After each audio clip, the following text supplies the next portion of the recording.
Hey, it's Ace, and if you haven't heard, the brand new Ace at Large podcast comes out every Thursday. And what the Ace at Large podcast is built around these days is the idea that you are not alone. Whatever you may be going through, whatever you may be dealing with, you are not alone. And what we need for the podcast is you. We need your stories, your ideas, your concepts. Tell us how you overcame something. Tell us what you dealt with in life and how you conquered it, because the idea is what you've dealt with in the past is going to make it easier for someone else to deal with whatever it is they might be going through. And that's something special. So you've got all the information down here below me on the screen. Contact me. Tell me about your story. Tell me about yourself. Tell me about what you've overcome. And we'll see if we can't provide others with the help that they need. All right. It's the Ace at Large podcast, available every Thursday. And I would love to hear from you. This is the Radio Button Network. And this is the new Ace at Large podcast. Now, your host, Ace. Allow me to remind you of one thing off the top that's very important. I don't have answers. I just have ideas that come from experience. That's kind of the focus of today's edition of the Ace at Large podcast. It's been a while since we've done this in this format, in this way. We've had a couple of guests. I hope you enjoyed a couple of weeks ago. The guys from Charity Case were here. And that was so much fun. I think we did an hour, almost an hour, and easily could have done more. So if you haven't checked that one out, I hope you'll go back and find that podcast and check it out. The story of Charity Case and how something that started out as a stupid little piece of radio bittage turned into something that's raised over $1 million for kids who are terminally ill and chronically disabled and their families is something we are all super proud of. But you'll hear in that something very special, something very magical, a very unique group of people and a wonderful group of people who've put something else before themselves. And in the process, we have all been a part of something pretty incredible and had some great experiences. It's a great story. But today, we move to the fact that there are just certain times that are harder than others. No matter what it is you're going through. For a lot of people, it's the holidays. For me, yeah, the holidays were difficult for the first time without my daughter, who died 1 year ago this month, coming up at the end of the month. For me, this is that time because there are a string of important dates and events that all seem to happen about 3 weeks apart over the course of May, June, and July. And they seem to be becoming increasingly difficult for me. And the last one, I am dreading a great deal. And as I mentioned, that is the first anniversary of my daughter's death, just a few weeks away. Birthday, May 24th is my birthday. A few weeks later, Father's Day. This past weekend, my daughter's 22nd birthday. July 29th, about 3 weeks later, will be the first anniversary of the day that my daughter died in a car crash. So how do we get through those times? What do we do? How do we handle them? Well, first off, it's different for everybody. But like I said, I don't have any answers. I have experience and ideas. So whether it is a divorce, whether it is a drug and alcohol issue, whatever the case may be, there are some similarities, as we always talk about, of whatever it is you're going through and experiencing. And I hope that today maybe we can go through a couple of things while sharing my experience. It's something that can be helpful because I don't know that I'm doing it right. I have no way of knowing how it's supposed to be done because I've never done it before. It's my first time. But I do know that last Saturday, my daughter's birthday, was the hardest of all. A couple of very special things happened over the course of a couple of days leading up to and on my daughter's birthday that I think maybe somehow show some insight as to how it might be good for some people to deal with these situations. We'll get into all that next. There's more of the new Ace at Large podcast next. At Team Stowe, we want to make the home buying process an enjoyable experience. Curtis, myself, and our entire team are here to help connect you with the best builders and realtors in the area so you can find the perfect home to make memories in. Contact us when you're ready to see how we can help. Welcome back to the new Ace at Large podcast. So I mentioned before, has turned out to be the most difficult time for me. Obviously, right after my daughter's funeral, obviously first, and it was incredibly difficult. Christmas was very difficult. But my Christmas this year was different because even though we were without Peyton, there was still something exciting coming just a few days away, which had its own share of problems and issues because Peyton was to have been the maid of honor at my wedding, which happened on January 4th. So while we were experiencing our first Christmas without Peyton, we had and were preparing for this other very exciting thing that was just days away.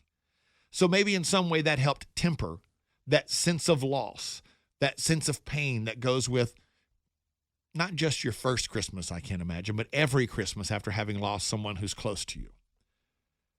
That being said, I do think this is the most difficult time of the year because as we come to May, my birthday is May 24th, right around Memorial Day weekend.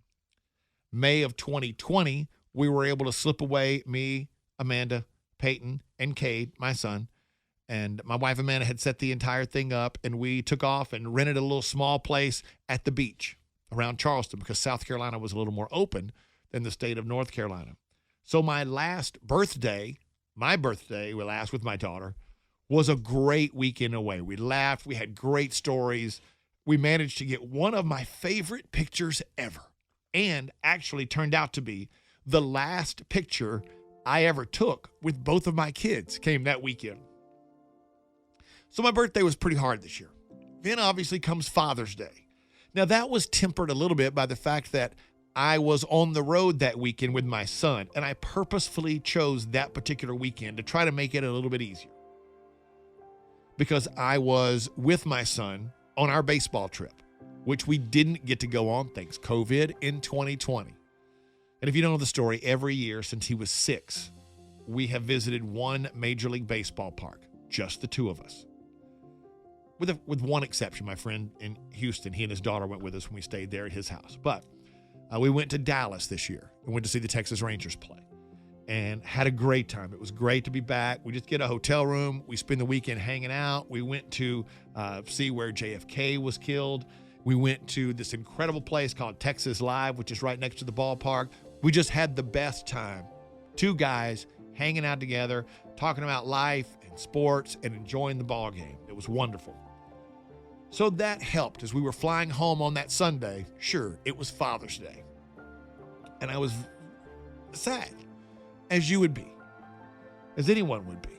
And again, without fail, my wife chooses just the perfect thing. My weekend with my son was a gift. But my wife gave me, I don't know where you even find these things to have done, but she gave me a blanket. And the blanket is white and in blue handwriting, in my daughter's handwriting. She took a note that she found that I had saved from my daughter and had it inscribed on the blanket. So I have this white blanket with blue writing that has this note my daughter wrote to me with her signature that she had just left around my house. Hope you're having a great day. I love you. It's an incredible gift. So that was wonderful. And I forgot to mention that my birthday this year, on my actual birthday, once again, my wife choosing just the perfect thing. I thought we were just going to eat with my son because my birthday was actually on a Monday night. And it turns out my first birthday without my daughter here, my entire family, Amanda's family, my in-laws, brother-in-law, they all came. Mother-in-law, father-in-law, brother-in-law came. And that was a surprise enough. But then Peyton's friends, her 4 friends, who were kind of the girls, as we call them, they were kind of a gang of 5, showed up as a surprise. All there. And they brought me wonderful cards. And it was a wonderful night. We had the best time. And that made it very easy, very special. So we made it through those. Saturday was my daughter's birthday. And I'll be honest with you, that was really tough. We were gone for the week of vacation. My in-laws had rented a place in Ocean Isle Beach. So me and Cade and Amanda went and joined them for the week. And we had a great time. We had a really great, relaxing time. They're so wonderful. And then, she was supposed to be there. And she wasn't. And no matter how much fun we had or how much we relaxed and enjoyed each other's company, it was still there because obviously no one's gotten used to the fact that she's not there. And so Thursday night, again, my wife knows exactly what to do. It's the perfect, wonderful testament to her and her heart because it's such a great family. And she and I had gone out to dinner, just the two of us, like a little date night. And we went to eat. And on the way home, she said, "Oh, swing in here. I got to stop in here and get something at Dollar Tree." And I was like, "Oh, or Dollar General, whatever it was. I think it was Dollar Tree." And we pulled in. And I said, "She goes, just wait in the car. I'm just going to run in." I said, "Okay, I have no idea what's going on." And she came out with 22 birthday balloons. My daughter would have been 22 Saturday. And we go down to the beach. And at the beach was my father-in-law, Steve, my mother-in-law, Gigi, my brother-in-law, Thurston, and my son, Cade. And we all met down on the beach for a few minutes and, kind of formed in a circle. And Steve said a wonderful prayer for Peyton. And we released these 22 balloons into the air there at the beach. And they flew off into the sky. And I know if you're saying that hurt an animal or hurts the environment, I don't really give a shit. Sorry. I really don't. Somebody said, commented down on it. Like, hey, sorry. It's the way it goes. So that was kind of a wonderful little nod, a formal nod, if you will, to Peyton for her birthday, which was really nice. But her birthday was actually Saturday. So we got up very early Saturday morning. And on the first birthday without her, I was awake at about 12:15. Just awake. Couldn't go back to sleep. Just obviously going over this in my head and over and over and over and over. And about 1:10, something like that, Amanda realized she woke up. I don't know if I was restless or what. And it's as if I had just been waiting for her to wake up. And as soon as she woke up, she said, "Are you okay?" And I fell apart. And then throughout the day, I fell apart a couple of times. At one point, she was driving as we were coming home, and I just, it happens. You get sad. You start to cry. You get better, you get worse. You get better, you get worse. It's one of those things. It happened all day Saturday, all leading up to Saturday afternoon. There was one thing we had talked about doing that we hadn't done yet and requires a little backstory. My daughter, God love her, loved the fact that she lived on Lake Norman. The house is not right on the lake, but we have a boat slip there. And I've got this boat that I've had for 10 years, 11 years that she was able to take out on her own. She worked her way up through it over the course of a few years to being able to take it out on her own. But she could not keep a fender on that boat to save her life. She lost them constantly. Peyton, there were 4 fenders on there Thursday when I went out. It's now Sunday. Why are there only 2? Dad, I don't know. Maybe kids come down and steal them at night. She would never, A, never admit that she lost one, but B, never really accuse anyone. She would just throw out ideas. I don't know, maybe this is what happened. And it kind of became a joke that wasn't really funny to me because it's like $25 every time you lose one of those things.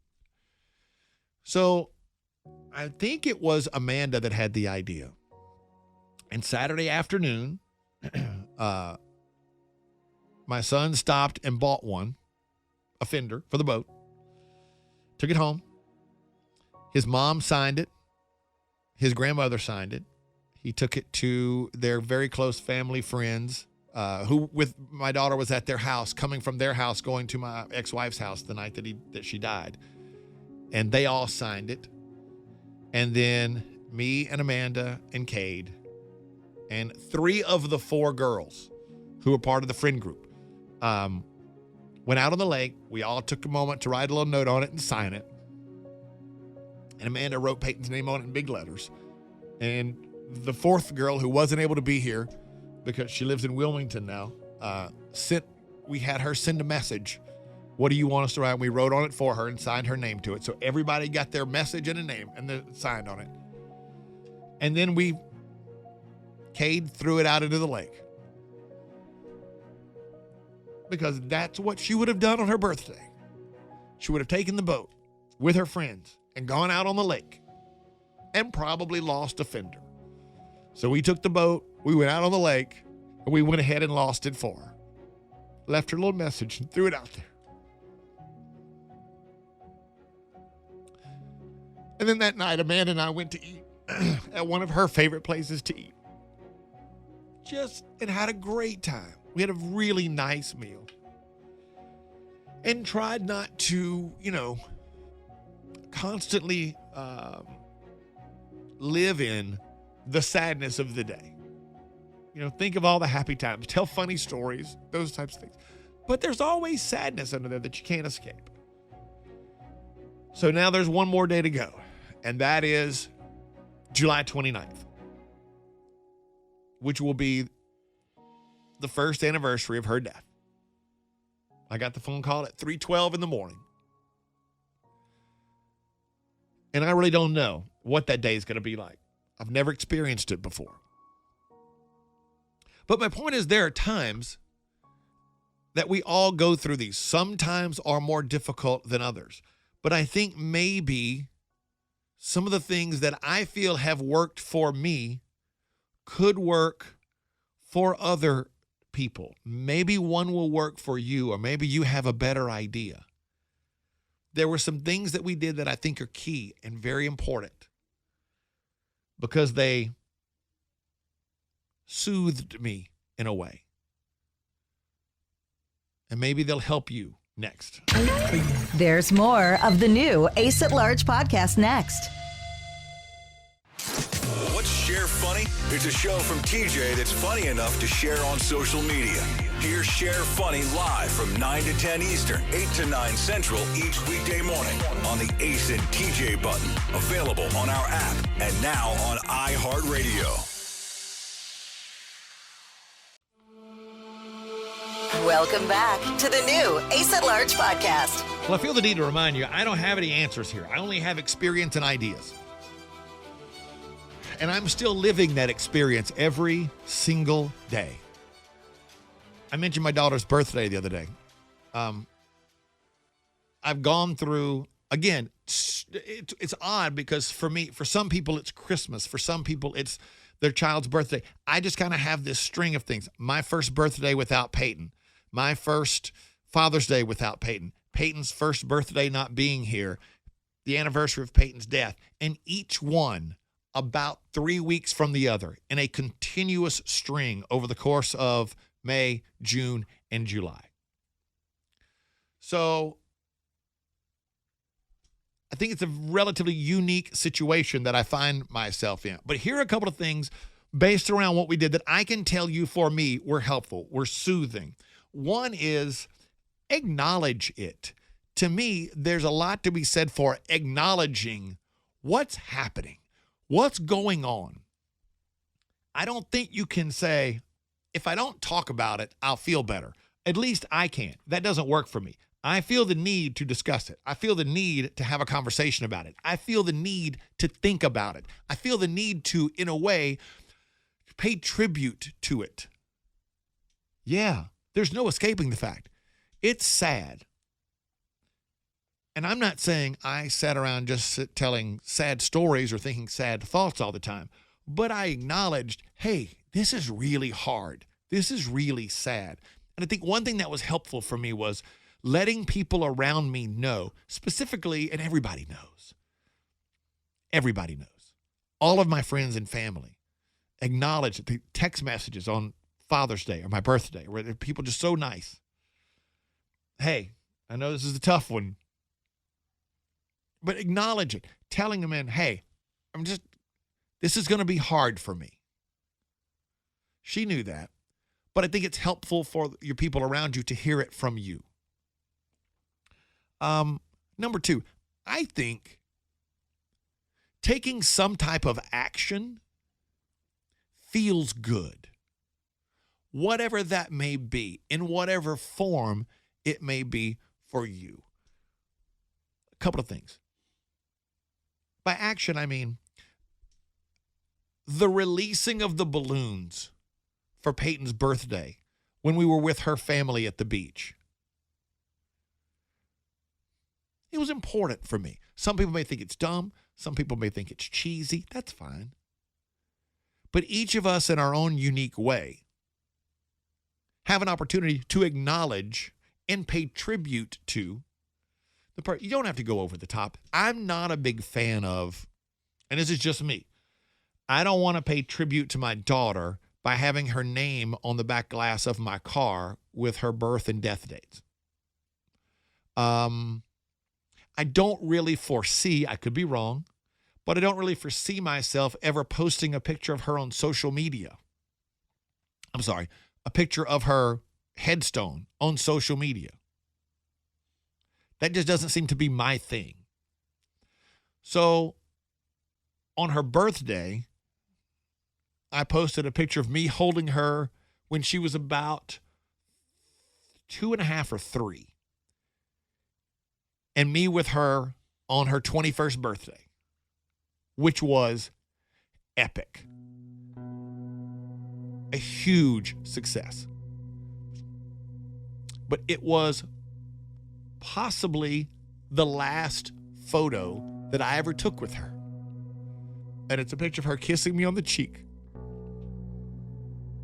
at the restaurant where we went in Charlotte called Fahrenheit, which is high above the city, on her 21st birthday. And it may be the last photo we ever took together, if I'm not mistaken. It was just 3 weeks before she died. But the point of my post, the tribute was, yeah, obviously, I miss her. It's sad. But I try to make it a point to always be thankful. I mentioned earlier, I woke up at 12:15, just after midnight, on her birthday. Just woke up. I don't sleep really well anyway.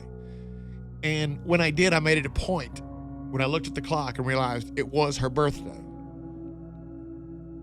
to do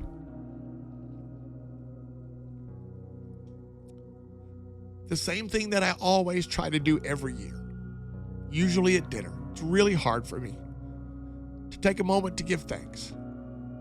The same thing I did after she was born. When she was there with my ex-wife in the hospital, I walked down to the chapel in the hospital just for a minute to say, hey, God, thanks, man. Thanks for letting her be born healthy and beautiful. So in a way, I paid tribute to her by reminding people, hey, I know it's a sad day. You know it's a sad day. But I always like to point out how thankful I am that I got to have 21 years with this amazing person who was just really getting her legs underneath her when she died. But who always believed I could do anything. So pay tribute to it. Do something special. The thing we did with the bumper was super important because there's a lightheartedness to it. We told funny stories.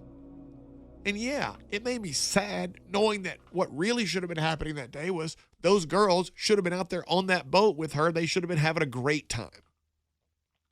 But you don't always get what you want in life. Things don't always work out as you think they should. And we just shared funny stories and wrote really sweet notes to her about how much we missed her. But there was a lightheartedness to throwing that buoy out there. Now, did I cry? Yeah, because I'm a crier. I'm a big baby. but there was a moment of togetherness that we all shared and a moment of loss together that made you feel safe, made you feel secure. So I think, one, you got to acknowledge it. Two, pay tribute to it. It's difficult. But three, you got to think about what's happening going forward. What can you do to honor this person going forward? And to me, there's no better way to honor someone than by making other people's lives better. And I think one of the things that we're going to do going forward is change the name of the Ace at Large podcast. Because I don't know that when this podcast was created, the name Ace at Large was perfect. But I don't know now if it fits it doesn't. I know that it doesn't. Haven't even decided what we're going to call it. I've got two names going forward, but both as a testament to Peyton and trying to make the future better, if only for one person, hopefully for a lot of people. And I really don't know what's going to happen in a couple of weeks on July 29th. I really don't. I don't know how I'm going to handle that day. I don't know what I'm going to do.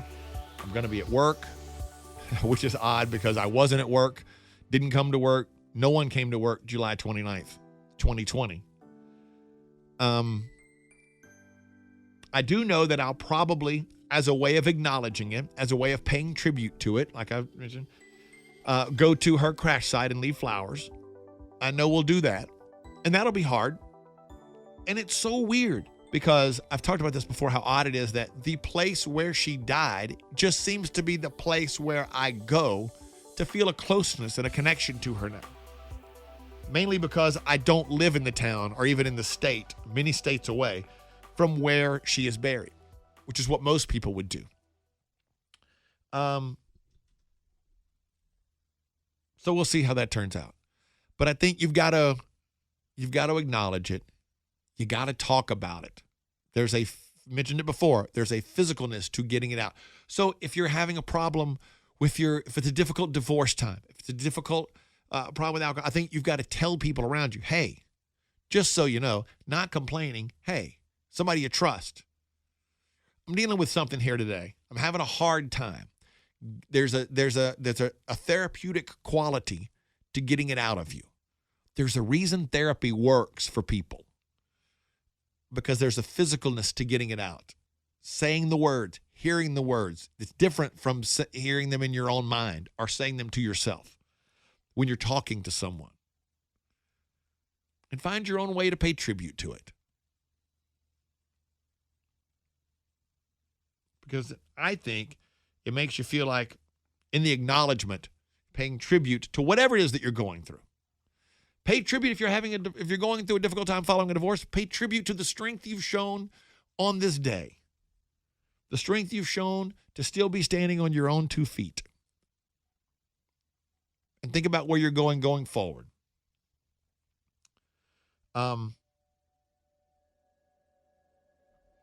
It's the reason that we do this podcast now. Because hopefully helping someone else, hopefully providing something positive, all of this is a tribute to her. It's also a tribute to my son, and it's also especially a tribute to my wife, Amanda, who has been this incredible, powerful force driving forward. And it's been the person who allows me an opportunity to just fall apart sometimes. And those are things that we all need, no matter what we're going through. I think you've got to have somebody that lets you fall apart. You've got to have somebody that just listens when you feel like talking. And you've got to have somebody that says, hey, all right, that's enough. Let's get down to business now. This is not how that person would want you to be living. They would want you to be living your best life. They would want you to be living a positive life. They would want you to be doing things moving forward. And it's an interesting thought. Just one last note. I've rambled enough, but it's an interesting thought. Somebody said, you got to move on with life. And Amanda and I had a discussion a while back about moving on. And I was saying I don't like the phrase moving on. I prefer to say moving forward. And she was able to succinctly put that idea, kind of crystallize that idea. She said that's because moving on means you just move on and leave someone behind. And we will never leave Peyton behind. We'll move forward and take her with us. And that's it. We never move on. We always move forward. And more than anything, we all have an opportunity to help each other. And never forget. And by the way, somebody sent me the author of this quote, and I'll remember before the next Ace at Large to look it up, because I need to credit this person. But when I originally saw it, it wasn't there. But never forget, one day you will tell your story of how you've overcome what you're going through now. And it will become part of someone else's survival guide. I hope that somewhere in today, part of this becomes a little bit of your survival guide. Because just having the opportunity to share is a huge part of mine. This is the new Ace at Large podcast. The new Ace at Large podcast will be back next Thursday.